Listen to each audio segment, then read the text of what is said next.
Je referme ma cerise. Je viens découper un morceau de papier film et je viens l'emballer dedans. Et je viens bien la serrer. On va la mettre tout de suite au congélateur pendant 2 heures afin qu'elle soit givrée. Ça va éviter 2 choses, qu'elle s'oxyde et qu'on puisse la travailler pour la mettre dans notre bavaroise. On vient de sortir la purée de cerise à la vanille qu'on a mis à refroidir en cellule pendant une bonne grosse heure afin que ça soit bien froid sans être gélifié. On a une cuve de batteur qu'on a passé au froid avec 750 g de crème afin qu'on puisse monter l'appareil à bavaroise dans les meilleures conditions possibles. On met notre cuve, on vient verser notre préparation.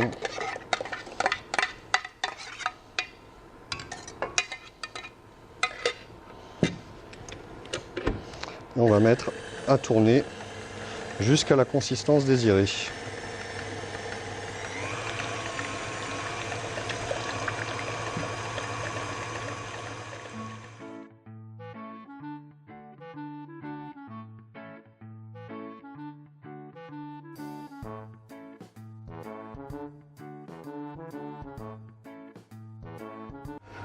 On est allé chercher les petites cerises qu'on a préparées tout à l'heure, qui ont été givrées pendant 2 heures au congélateur avec le biscuit financier à l'intérieur.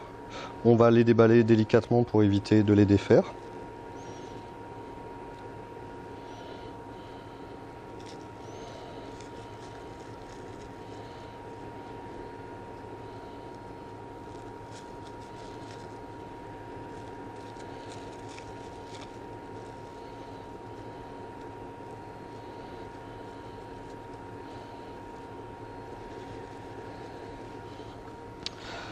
Et on va venir garnir nos moules en forme de boule avec un petit peu d'appareil qu'on vient de monter. On vient prendre notre cerise givrée qu'on vient planter à l'intérieur.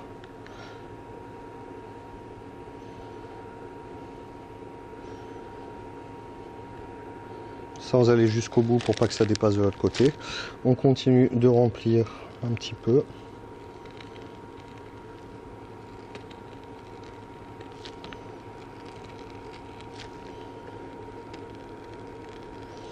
Et on va venir fermer le moule pour finir la préparation.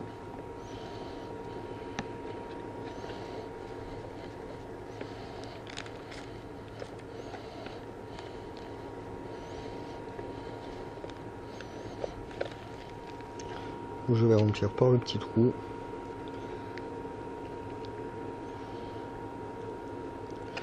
Bien prendre le temps, même si ça déborde, c'est pas très grave. C'est pour chasser un maximum d'air et avoir une sphère parfaite quand ça sera démoulé. Alors même s'il y a un peu d'appareil qui sort, c'est vraiment pas grave. Le but est vraiment d'avoir quelque chose de lisse une fois que ça sera terminé. Maintenant que les sphères sont finies de remplir, on va les prendre et on va les bloquer pendant 2 heures encore au congélateur.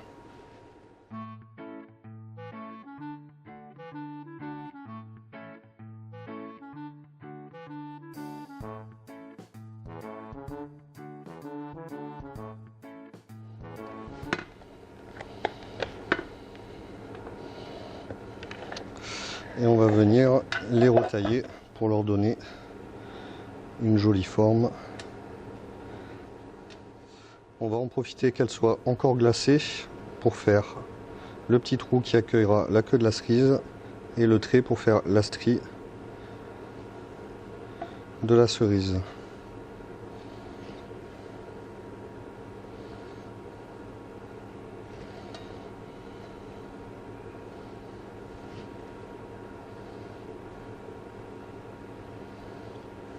Voilà.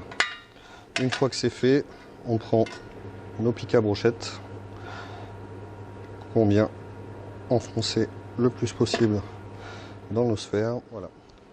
Maintenant que nos sphères sont piquées, on les repasse au congèle le temps que notre gelée soit prête et on va venir finir les cerises en les gélifiant et en leur donnant leur couleur finale. On va arriver à la fin de la recette. Alors deux choses, on commence à mettre notre réduction de gelée, banyuls et piment d'Espelette à réchauffer gentiment parce que tout l'appareil en refroidissement à gélifier.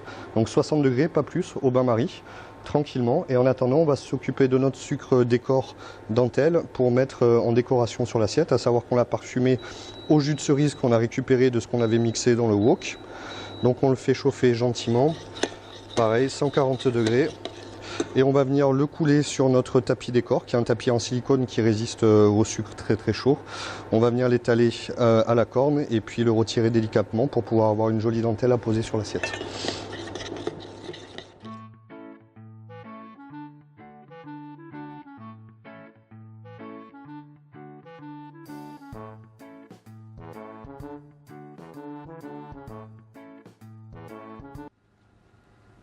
On attaque la finition des cerises, montées sur un pic à brochette. On vient les rouler dans la gelée.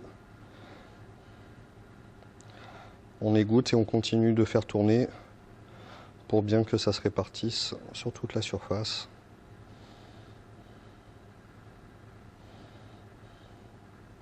Une fois que ça a déjà figé, on n'hésite pas à replonger une deuxième fois, troisième fois, quatrième fois si nécessaire.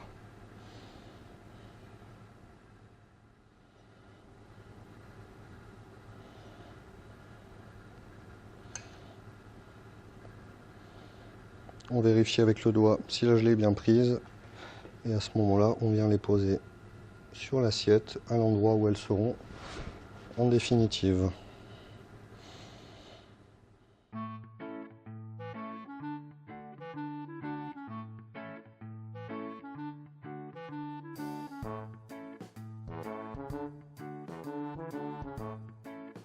Pour terminer et finir de dresser ce dessert, mon choix a été d'utiliser un isomalt qu'on a travaillé avec un tout petit peu de colorant vert afin d'obtenir la queue de cerise.